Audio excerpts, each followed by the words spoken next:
Do an opening comment first. Just really proud of this team. Hats off to Tennessee, and they got a great program, and I felt like we came down here and played hard, and I'm real proud of our program. The job Jasmine did, that was a tough, what she had to do today. She only had that really one bad inning. What Jasmine and the coach could talk to, what went wrong in that one inning where they put up 5, where it actually kind of got away from you? Yeah, we had a couple of errors. They got a couple of nice hits, but then then we had some errors. We had some opportunities to get out of it and just didn't play the ball well behind Jazz. And then later on, I'd say home field advantage helped a little bit because they really hard in. You could tell if you watched them water the field, it was on purpose that infield was hard in front, and that happens a lot of places. That's not just here.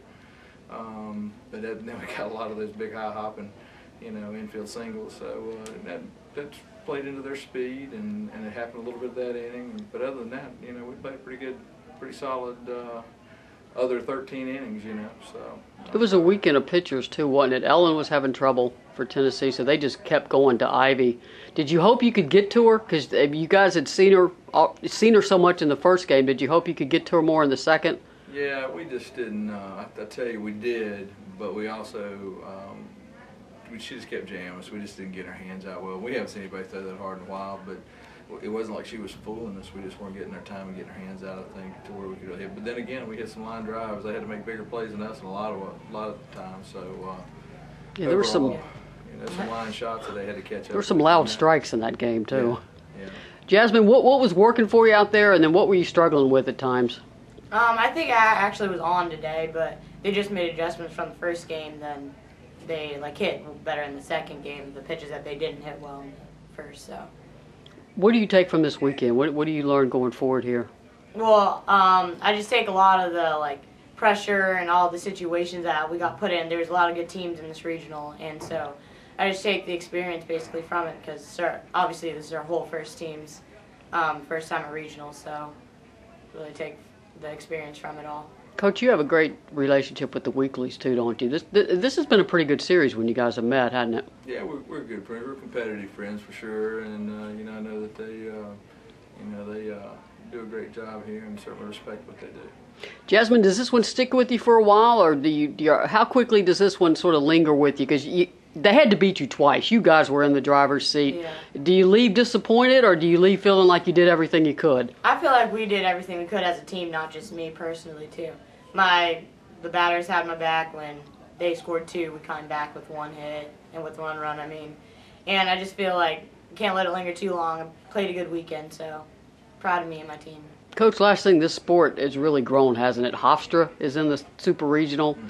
South Florida is in the Super Regional. That's UCLA and Florida out. 2 powerhouse teams. What does that say about the sport right now?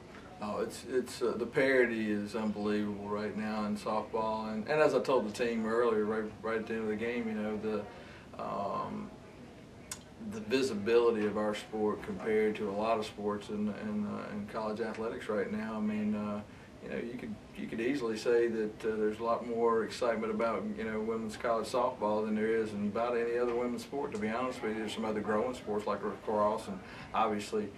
Women's basketball is, in the front runner there, but for the most part, we're playing an exciting sport. I think there's a lot of interest generated. That helps. That starts at the younger ages. We're seeing a lot more skill, development at a younger age, and by the time they get here, there's a lot of ball players to spread out over those 300 teams in Division I, and it doesn't surprise me that Hofstra is in the Sweet 16. I did have one last thing for you. The cracked bat. Have you ever seen that happen at this level? Yeah, it happens. Yeah, it's because they're composite pieces. Yeah, it's a 2-piece bat, so that joint, obviously got loose and came apart. I think it happened to a South. Or I was watching a game, North Dakota State against Arizona. I think had one same thing happen to them just this weekend. I think yesterday. So it happens. All right. Thank you.